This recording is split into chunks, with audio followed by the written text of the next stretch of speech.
అదానీ వాళ్ళు కొన్ని ఎయిర్పోర్టుల్ని తీసుకుని పీపీపీ మోడ్లో తయారు చేసి వాటిని మెయింటైన్ చేస్తూ ఉంటారు. వీళ్ళకి ఇప్పుడు అంతర్జాతీయ గుర్తింపు వచ్చింది. ఇప్పుడు ఇది నవీ ముంబై ఎయిర్పోర్ట్ లోపలి లుక్. ఆ తర్వాత ఇంకొకటి వచ్చేటప్పటికి international airport Lokapriya Gopinath Bardoloi international airport Guwahati, అంటే అస్సాంలో ఉన్నటువంటి ఎయిర్పోర్ట్.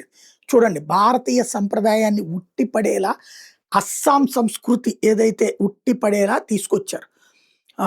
ఇలాంటి విధంగా ఎయిర్పోర్ట్ నిర్మించింది. వాస్తవంగా 5 స్టార్ హోటల్ లేకపోతే ఏదో కళ్యాణ మండపం అనుకుంటాం, ఫంక్షన్ హాల్ అనుకుంటాం, అట్లాగా ఆ ఎయిర్పోర్ట్ని నిర్మించింది. నవీ ముంబైలో ఎయిర్పోర్ట్లో 2 రకాల మోడల్స్. బయట నుంచి చూస్తే ఎట్లా ఉంటుంది, ఇందాక లోపల చూపెట్టాను కదా, ఇప్పుడు ఇది అదానీ వాళ్ళు కట్టినటువంటిదే.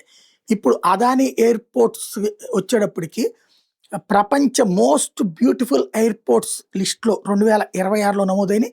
ఇందులో ఈ 2 నవీ ముంబై ఇంటర్నేషనల్ ఎయిర్పోర్ట్ లోటస్ ఆకారంలో ఉంటాం, ఇన్స్పైర్డ్ అయినటువంటిది NMIA నవీ ముంబై ఇంటర్నేషనల్ ఎయిర్పోర్ట్. అంటే లోటస్ ఆకారంలో ఉన్నటువంటి దానికి ప్రపంచ గుర్తింపు వచ్చింది.